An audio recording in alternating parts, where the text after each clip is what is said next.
दोस्तों नमस्कार। तो रिसेंटली दो जो ट्रेडिंग सेशन गए हैं बॉम्बे स्टॉक एक्सचेंज और नेशनल स्टॉक एक्सचेंज में, तो उनमें मार्केट में बहुत बड़ा फॉल आउट आया है और उसका जो मेन रीजन बताया जा रहा है वो है अडानी ग्रुप की वजह से। अब ये अडानी ग्रुप की वजह से क्यों इतना बड़ा जो मार्केट में फॉल आउट आया है और क्या इसके पीछे रीजंस हैं और क्यों अडानी ग्रुप जो कि 2020 के बाद से काफी तेजी से बूम करा था जिसने, और आज वो इतनी बुरी तरह गिर रहा है कि 48 बिलियन डॉलर्स 2 दिन में उसकी जो वैल्यू है ग्रुप की वो डाउन हो चुकी है और 29 बिलियन डॉलर्स जो गौतम अडानी है उनकी पर्सनल नेटवर्थ वो ड्रॉप हो चुकी है। तो इसके पीछे क्या रीजंस हैं, जो मेजर फैक्टर्स हैं, उनको आज इस वीडियो में हम डिस्कस करने वाले हैं। तो दोस्तों मेरा नाम है धीरज और आप देख रहे हैं द लॉयर शो।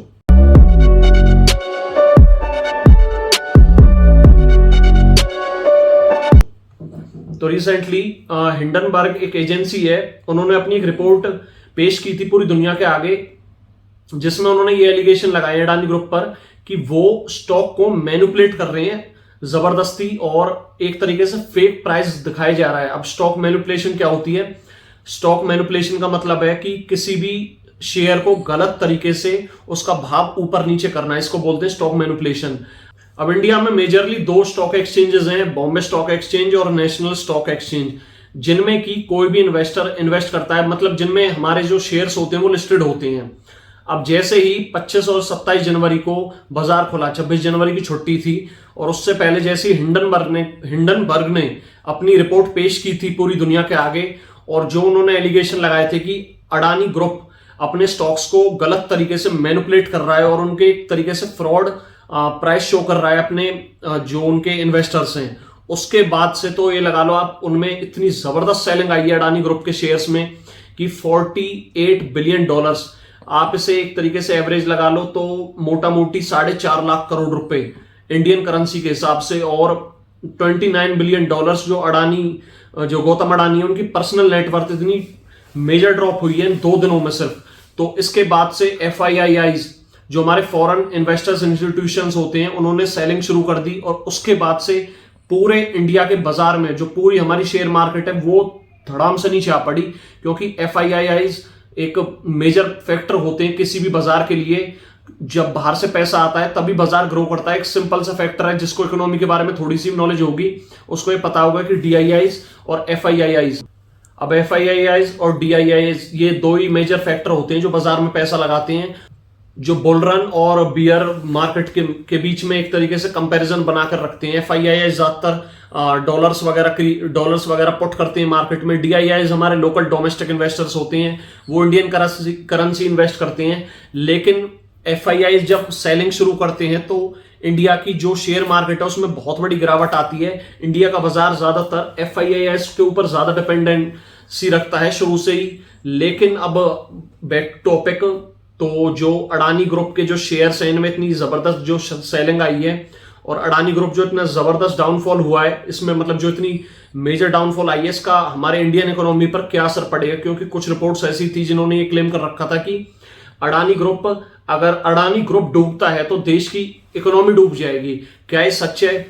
तो ऐसा कुछ नहीं है। हालांकि अडानी ग्रुप पर आज के टाइम में बहुत बड़ा डेट है हमारे इंडियन बैंक्स का, लेकिन वो बहुत ही कम ब्याज दर पर है, और ऐसा नहीं है कि उन्होंने बिल्कुल भी पैसा रीपे नहीं किया, वो time to time with interest पैसा रीपे भी कर रहे हैं। हालांकि नुकसान तो होता है, लेकिन अभी अडानी ग्रुप डूबा नहीं है। ये सिर्फ एक मेजर फॉलिंग आउट आया है उनके ग्रुप्स में, उनके शेयर्स में, और इससे जो हमारे इंडियन गवर्नमेंट को एक सेबी नाम की एक रेगुलेटरी होती है जो किसी भी बाजार में उनके प्राइसेस शेयर वगैरह के वो रेगुलेट करती है। वो ये एक तरीके से वॉच करती है कि कोई ग्रुप या फिर कोई कंपनी अपने शेयर को गलत तरीके से मैनिपुलेट तो नहीं कर रही है। अब इसमें देखते हैं कि सेबी अपना क्या रोल प्ले करती है। हालांकि सेबी ने भी कोई ऐसी बड़ी स्टेटमेंट दी नहीं है, लेकिन फिर भी जिस हिसाब से अडानी ग्रुप इतने 2 दिनों में सिर्फ 2 ट्रेडिंग सेशन में इतनी जबरदस्त डाउनफॉल हुई है, इसमें हमारे जो इंडिया के भी जो इन्वेस्टर्स हैं उनको काफी बड़ा नुकसान हुआ है।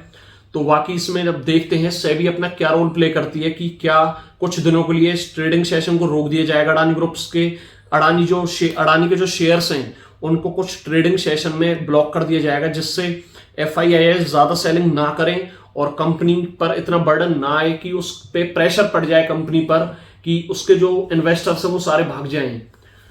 अब ये अडानी ग्रुप काफी बड़ी कंपनियां हैं और काफी बड़ा जो ओवरऑल हमारा स्टॉक एक्सचेंज है उसमें काफी बड़ा हिस्सा रखती हैं।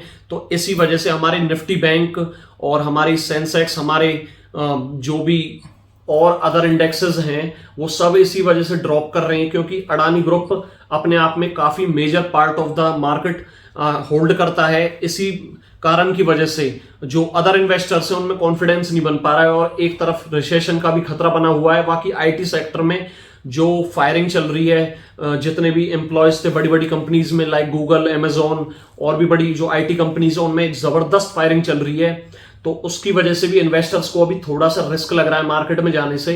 तो इस टाइम पे ऐसे में इन्वेस्टर्स करते क्या है, वो एक ऐसा सोर्स ढूंढते हैं जो कि सेफ इन्वेस्टमेंट का जरिया हो। ज्यादातर गोल्ड में इन्वेस्ट किया जाता है, जिससे कि क्योंकि गोल्ड एक धातु है और ये एक कॉमन सा फैक्टर है पूरी दुनिया में बना दी गई है कि जब भी कभी बाजार डूबे तो सेफ इन्वेस्टमेंट गोल्ड को ही माना गया है शुरू से।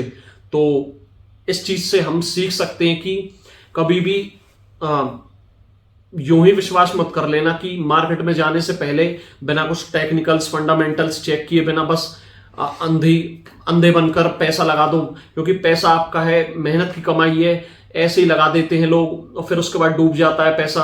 अडानी को तो कोई नुकसान नहीं होगा इसमें, आप खुद सोच कर देखो। Adani is a big player of the Indian market, उसको क्या नुकसान होगा इसमें।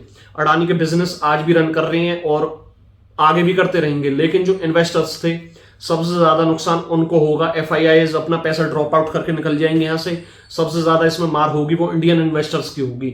तो दोस्तों इसके साथ मैं अपनी वीडियो को यहीं खत्म करना चाहूंगा और अगर आपको वीडियो अच्छी लगी तो प्लीज इसे लाइक करना, सब्सक्राइब करना मेरे चैनल को। और जो ये बबल बनाया गया था अडानी का, क्या ये बस्ट हो चुका है? फिलहाल मुझे ऐसा नहीं लगता पर्सनली। वाकई देखते हैं आगे चलकर क्या अडानी ग्रुप कहां जाकर रुकता है। इसी के साथ अगली वीडियो तक के लिए स्टे ट्यून्ड।